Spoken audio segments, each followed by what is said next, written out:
Hello, my name is Burke Hedges, author of the best-selling book, The Parable of the Pipeline. I open my book with a story about Pablo and Bruno, who take two very different paths in their quest for financial independence. What you're about to see is the delightful animated story of their adventure. So, sit back, relax, and enjoy the life-changing lessons in The Parable of the Pipeline.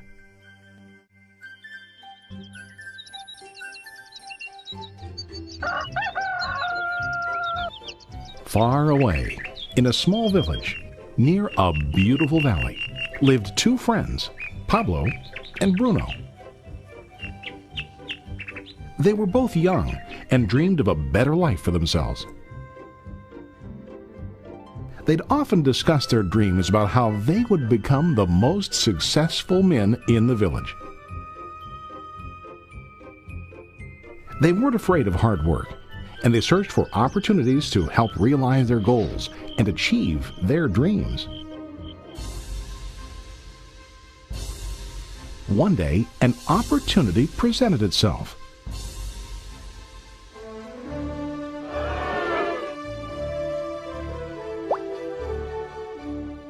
The mayor of the village decided to hire two people to bring water from a spring up on the mountain, across the valley, back down to the village. They were to be paid based on the amount of water delivered to the village. Bruno and Pablo enthusiastically got to work.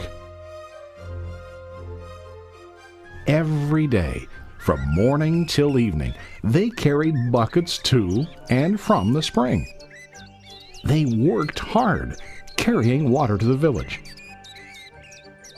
In the evening, they'd return home with their day's wages.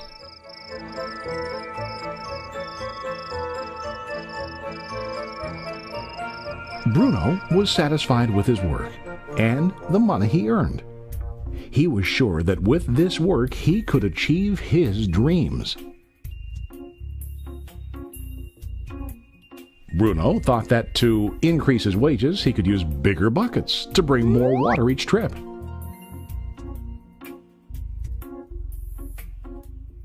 He believed with a larger income he would soon be able to buy a cow and the house that he dreamed about.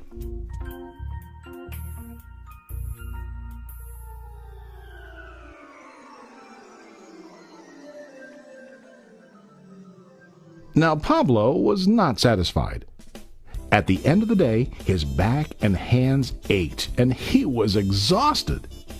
He was looking for an easier way to earn more. One day an idea occurred to Pablo. He imagined building a pipeline to deliver the water from the mountain spring to the village. With this pipeline, he could get more water to the village without carrying buckets back and forth from the spring to the village. Soon, he got very excited about his idea and began to plan. Pablo, of course, shared his idea with his friend Bruno and asked him to join with him to work on and help build the pipeline. Bruno thought the idea was crazy. All Bruno could think about was what his money could buy today and how to get it quicker. He felt that building a pipeline would slow him down and delay him in achieving his goals. Instead, Bruno got bigger buckets and went more often back and forth, fetching water. He was sure that with this method, he could make more money. Pablo decided to build the pipeline on his own. He understood that it would not be easy to build, and it would take time to complete the pipeline.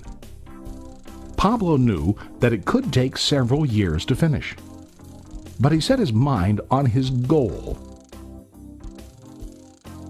Every day he worked and carried water like before. But on weekends and during his spare time, he worked hard to dig in the rocky soil and build his pipeline. In the first month, there was little to show for his work.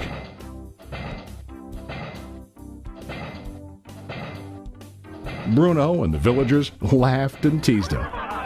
They called him Pablo the Pipeline Man. During this time, Bruno's income doubled. He already bought a cow and a bigger house. His lifestyle changed. He now spent time after work in the bar, enjoying his hard-earned wages from delivering water.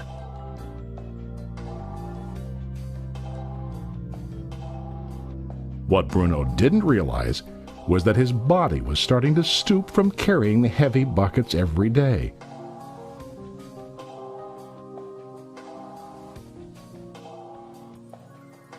His face looked worn and his body tired. Soon, he began to carry less and less water due to the wear and tear on his body.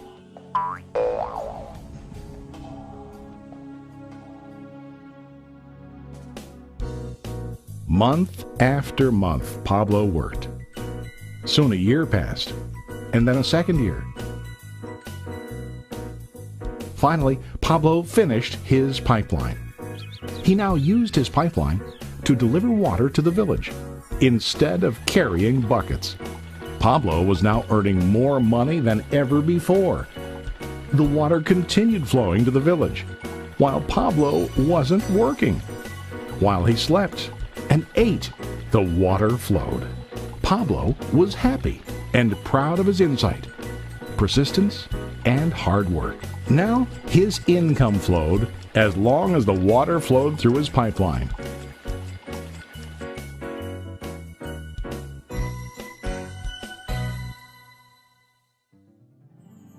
The story of Bruno and Pablo is a reflection of life. Their jobs symbolize what most people do to earn money. Bruno gets his money using buckets.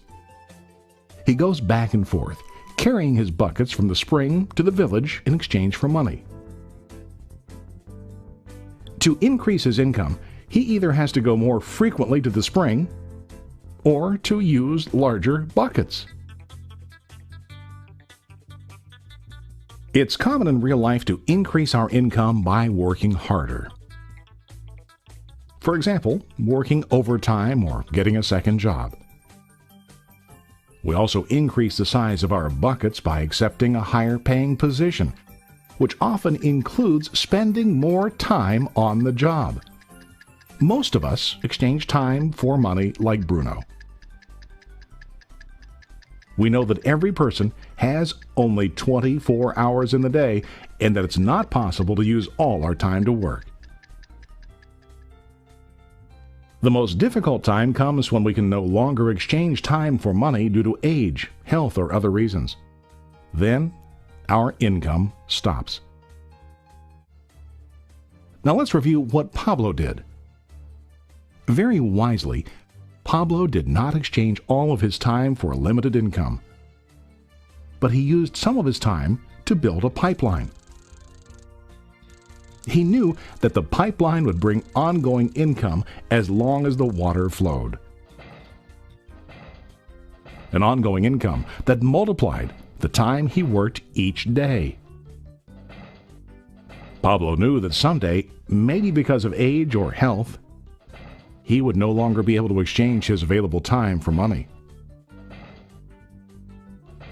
Pablo knew that if he could make his idea of a pipeline work, then he only has to do the hard work of building the pipeline. After the pipeline was completed, Pablo was able to monitor and maintain the flow of water to ensure that his income will continue. Pablo has shown us that to earn an income, we don't always have to directly exchange time for money. There really are better ways. How about you? Are you still like Bruno, who directly exchanges time for money? Or do you want to be like Pablo, building and maintaining a pipeline for ongoing income? If you are interested in the idea of building your own pipeline, contact the person who lent you this presentation. You can start building your pipeline today.